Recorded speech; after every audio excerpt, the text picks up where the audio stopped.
Hello and welcome to Dialogue. The 19th Asian Games in Hangzhou is currently underway, with esports making its official debut with 7 competitions, including League of Legends and Dota 2. So what is behind the entry of esports into the Asian Games? What does this mean for esports and those who enjoy it? And how will the rise of modern sports impact traditional sports such as baseball and softball? With these questions and more in mind, earlier I spoke to Xiaofeng, better known by his game ID name Sky, who is the 2005 and 2006 World Cyber Games champion. And in the second half of the program, I also talked with Riccardo Fraccari, president of the World Baseball Softball Confederation. That's our topic. I'm Xu Qinduo.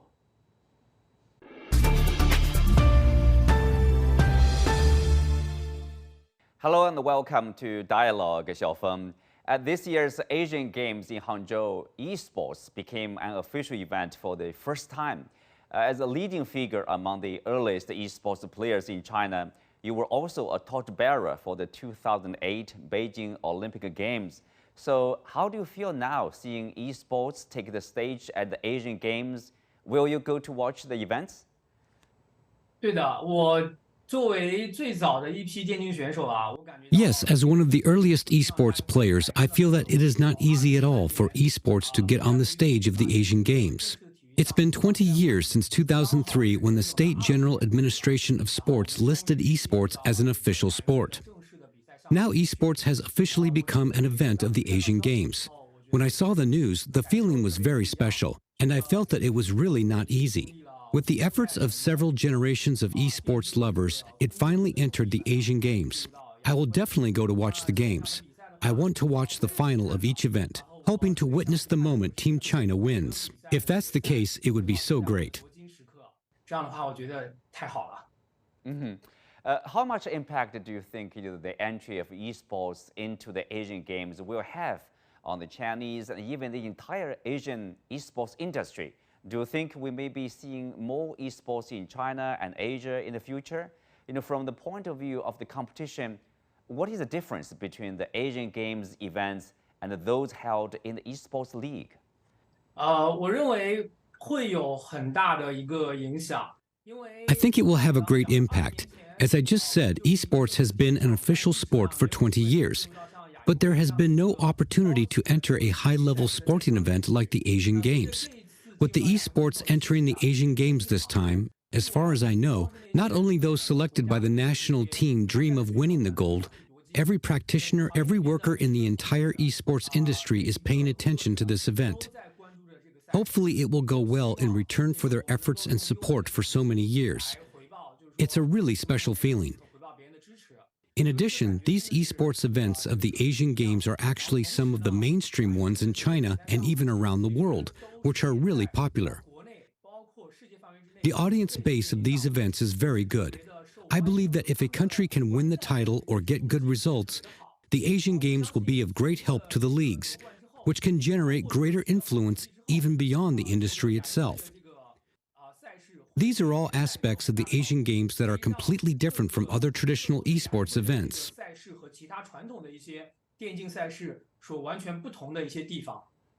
Okay, back to the Asian Games, Xiaofeng. What are the teams you will pay attention to, or you advise people to pay attention to? 我觉得在亚运会的赛场上，可能最值得我们关注的就是韩国代表队了，因为 I think in the Asian Games arena, the one we need to pay the most attention to may be Team South Korea, because South Korea has always been an esports powerhouse. They are very strong in the League of Legends and other games. In China's domestic leagues, many of the best teams have foreign players. Most of them are from South Korea. I think we need to get prepared for playing against them. I would also like to take this opportunity to call on the Chinese players to be as prepared as possible while facing the South Korean team. You have to stay calm when the games go tough. As long as they can beat the South Korean team, I believe there should be no big problem for the Chinese players to win the gold in the Asian Games. 亚运会的夺金应该就没有什么太大的问题。The International Olympic Committee announced the formation of an esports commission in early September. This undoubtedly marks another great recognition for the esports industry. Does that mean esports is getting one step closer to becoming an official Olympic event? What do you think the entry of esports into the Olympic Games means, to the esports industry and those who enjoy esports? 我认为电子竞技如果能够进入到奥运会的话 I think if esports can enter the Olympic Games, it will be even bigger good news. First of all, this will greatly promote the development of the esports industry, giving the entire esports industry more opportunities to thrive. At the same time, this can also become a channel for many excellent Chinese esports games to export culture overseas, so that more foreign esports fans can feel the charm of Chinese esports games and the characteristics of Chinese culture. Second, if esports can really enter the Olympic Games, it will certainly make the whole society, including all the players, have a higher awareness of esports. There may also be more and better esports professional players and professional events in the future. As I just said, the higher the level of the competition has, the more it will help formalize our league. For all the practitioners of the esports industry, we feel that the entry of esports into the Olympic Games is a dream for everyone. No one can be sure when this dream will come true. But when we saw the Olympic Committee set up an esports committee in September, we felt that the dream might be getting closer and closer. Well, there are also some post-80s and post-90s esports enthusiasts in China, who say that compared with unprecedented enthusiasm in China around 2010, this year's esports entry into Asia seems to be a little late. The domestic game market and the game platform have been showing different trends. Some are saying the peak of esports may have passed. Do you agree with this statement? For esports and those who play esports, how is it different in China today compared to 10 to 20 years ago? 今天的电竞和这个20年前我在从事电竞的时候 Today's esports are extremely different from that of 20 years ago when I started participating.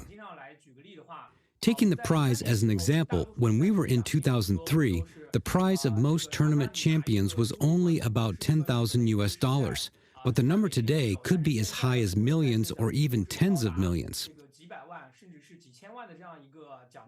This shows that the esports industry is experiencing rapid development. During its development, the industry has become better and better. In addition, I think esports has the lowest threshold to participate, so there will be many participants who love esports who can easily get involved. At the same time, I think the development of esports today is still at its peak stage. 20 years ago, only a small number of people could participate in esports in China. But as esports gradually became accepted by the society and public, more people began to participate, and the scale of esports participants became larger and larger. Today, we can see that almost everyone has a smartphone and computer, and they can open an esports game anytime and anywhere on their mobile phones or computers. With mobile devices nearing saturation in the population, the upward momentum of esports has basically reached its peak. But that doesn't mean esports will go into decline. Instead, I think esports is stabilizing at its peak. For example, the recent Asian Games have official esports events, which is very helpful for the development trend of esports at a high level. In the future, esports may also enter the Olympic Games. Therefore, I think esports has entered a golden age, and in this era we have more and better events, more professional event organizers, but also more excellent players who are also trying to lead everyone healthy and positively to engage in this sport. So I think we're experiencing a peak in esports, but there's probably not a lot of room to move up because of the saturation of mobile devices. And such a phase is undoubtedly great for us. Well, as you said, we are still at the peak time. So from your perspective, do you think China can now be called an esports power? Compared with more advanced countries and regions participating in esports, what are the characteristics of China's esports industry, if I may ask? 我认为，首先从这个人口的数量上来讲，毫无疑问，我们肯定是电竞大国。First of all, in terms of population size, China is definitely a great esports power. Taking myself as an example, I have been playing a game called Warcraft 3. Although this game is no longer the most popular one in China, with a smaller group of people who are playing, while looking at the world, this game still has many tournaments and a huge group of players. And not to mention, there are also very hot projects in China such as League of Legends, Arena of Valor, Game for Peach, and so on. China's esports in the scale of participants and the number of practitioners are far more than any other country's. China's esports league is also bigger than most other countries. Certainly, that benefits from the rapid development of our Chinese economy in recent decades, which has made our professional league and the ecosystem of esports do much better than other countries. Compared with some players in Europe and South Korea, the level of Chinese players is basically even to them. Some European countries and South Korea are very strong in esports, but the level of Chinese players is not at a disadvantage, and even in games, compared with foreign players, Chinese players have a greater chance of winning. Now, let's take a look at the development in China. After the State General Administration for Sport recognized esports as an official sport, China has actually made a series of attempts to develop the esports industry, including forming a national team of esports and the establishment of related majors in colleges and universities. So what do you think of these centralized attempts to develop esports? What can China do to improve the industry? 我觉得像组建国家队，包括我们各个高校里面都开了相关的电竞专业。I think that the formation of the national team of esports and the setting of esports-related majors in some colleges and universities just shows that this industry is developing in an orderly way under the guidance of the government. And I think this is a particularly good thing. As an emerging sports industry, I think esports can become a kind of leisure entertainment for everyone, and that is also very good. In the future, I hope that practitioners in this industry, including these players who participate in the national team training, can make themselves as an example and do their best to strive for good results, get their jobs done, and lead the development of our industry. That's my dream too. Esports has evolved into an industry with sizable practitioners today. It represents a new type of technology sports, and I certainly hope it can have a better future. 一种新兴的科技型的一种体育，所以说我希望自己行业更好吧。We also know that due to the characteristics of esports, the career life of esports players is not very long, which brings up this question of what professional players do after retiring. As you have continued to work in the field after retiring, can you tell us, from your personal experience about this transition process for professional players in China? Is it relatively difficult or relatively easy? And what role do you think former esports players should take in the esports industry after they retire from playing? 从2013年开始 Since esports became an official sport in 2003, in the first decade from 2003 to 2013, all professional players have faced an extremely difficult situation after retirement. In fact, this didn't just happen in China. As far as I know, it was the same in other countries in the world. Because in the early days, we had no well-running clubs, no professional leagues, and no jobs like those doing live streaming and personal coaches. However, with the rapid growth of China's internet industry from 2013 to now, the development of live broadcasting platforms and the emergence of a number of related positions, the transformation after retirement has become easier. You can become the anchor, coach in the club. You can also become the commentator in the league. There are so many positions for everyone to choose from, so it is no longer difficult to transition from a good professional player. After the current professional players retire, I hope they can stay in this industry and use their experience to help the development of the industry, whether it is to do esports education, or to become a club coach, or to enter the league. I think their experience will be of great help to the whole industry. So I hope that they can continue to work in esports, and I hope that our industry can develop better and give them more opportunities. Let's have a short break. We'll be back right after this.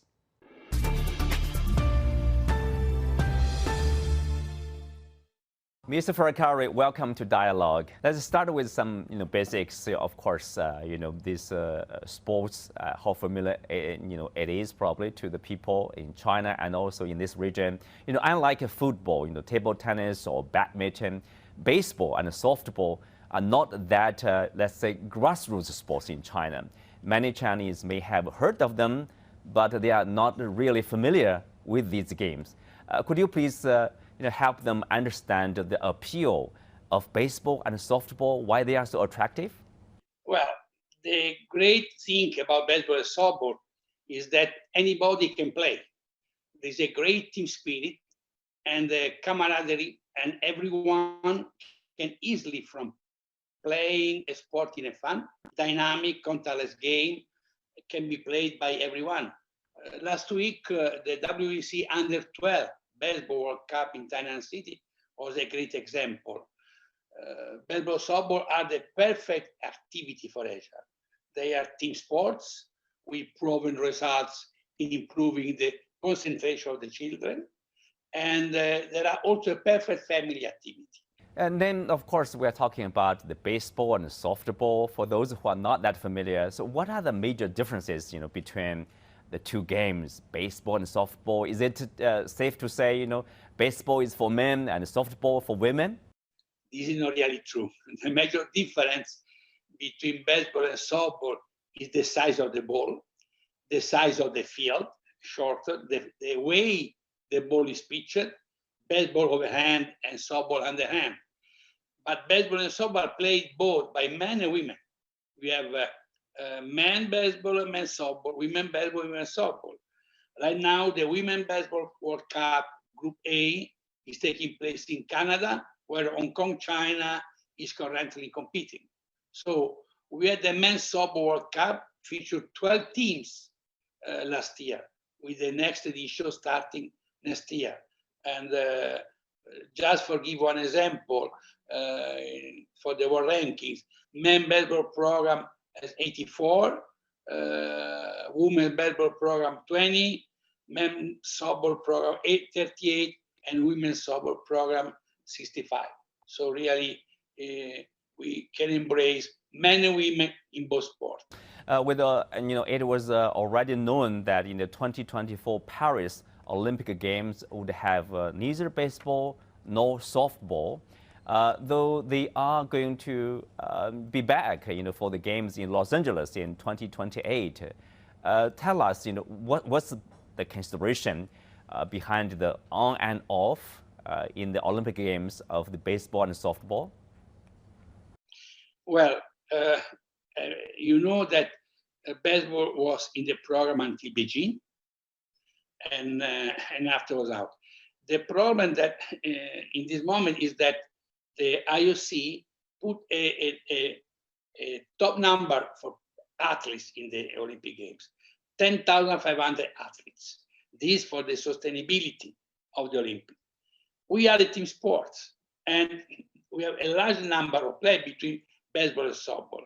So in Tokyo, we was more than around 200-300 players, and this increased a lot, the number of the quota.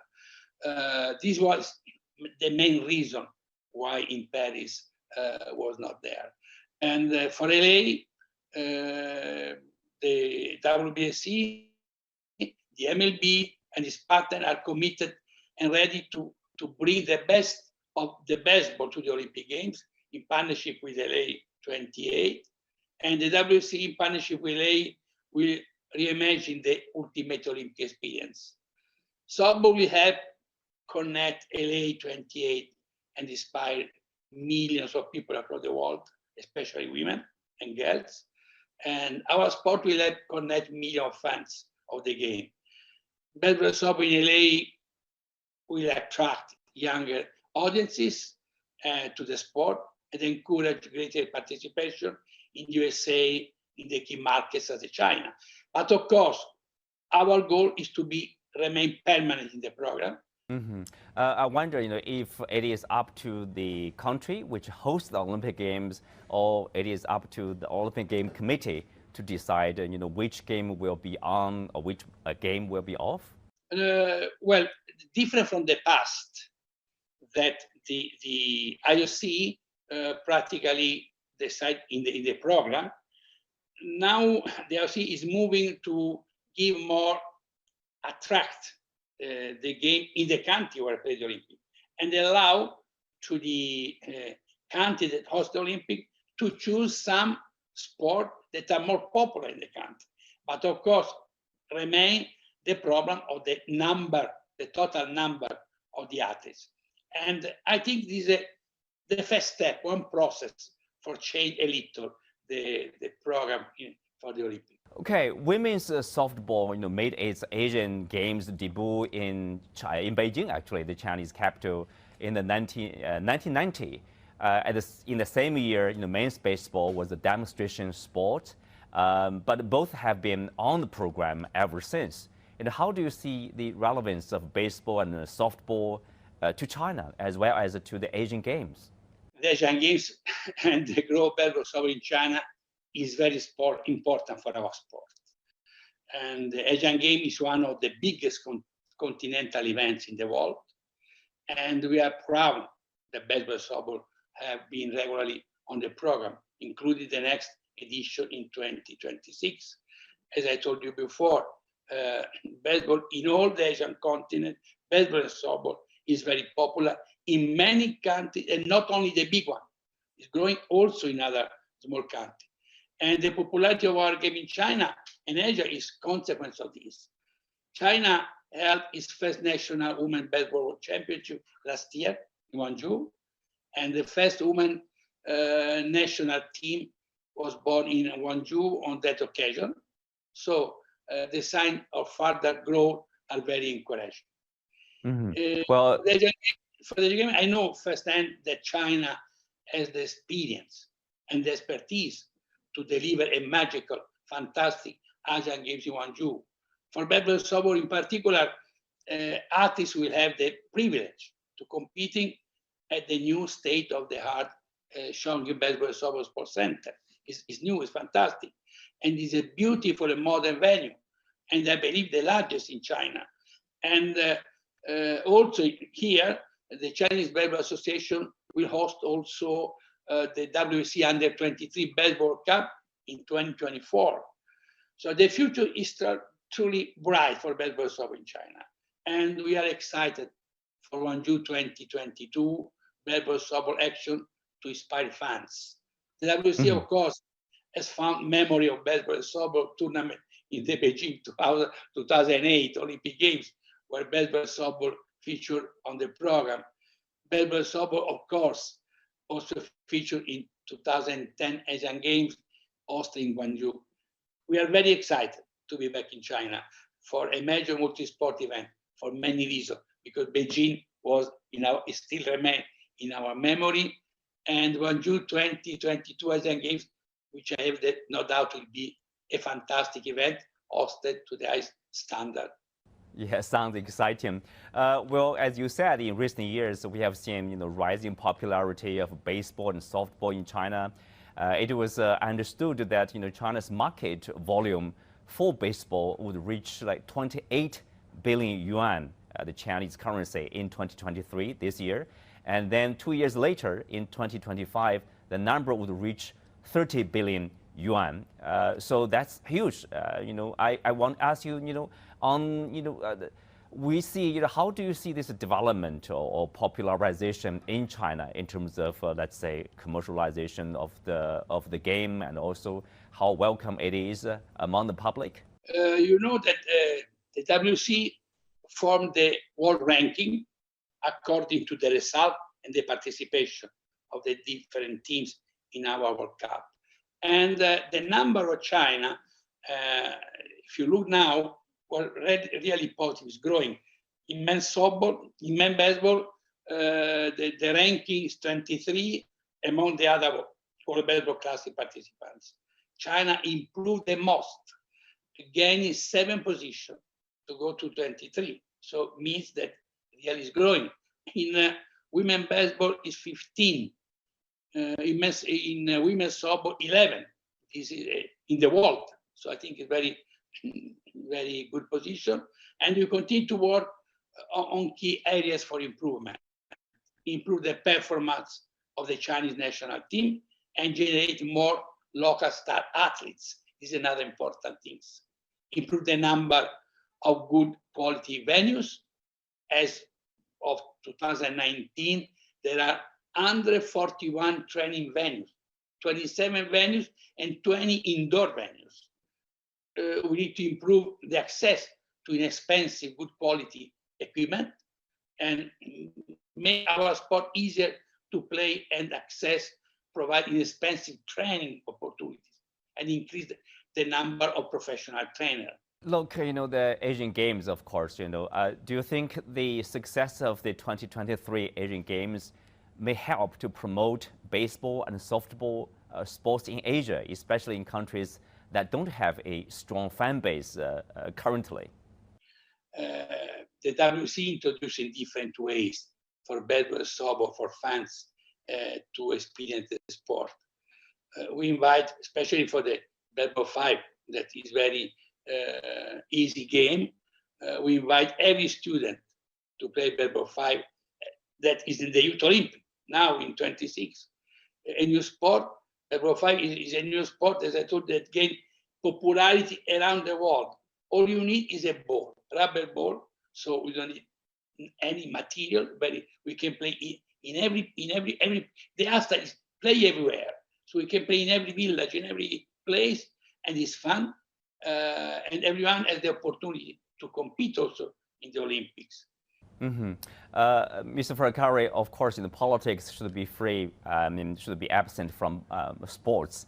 We know that there's a close cooperation between China and the U.S., mostly, U.S. investment and training and, U.S. efforts to basically enlarge their presence of the game in China, for example. But at the same time, we noticed that in the politics-wise, the two countries we are seeing tensions. Do you think will political tensions somehow affect the cooperation in this field? Yes, I think that the baseball softball can be one opportunity for cooperate between this country, because it's a game, and the sport. I know that the politics sometimes can condition the situation, but I think that this will help to grow even relationship between these two countries and more. So more exchanges actually, even between players, of course, in various forms will help the relationship between the two countries. For sure. And as I told before, we need to create some Chinese baseball play starts.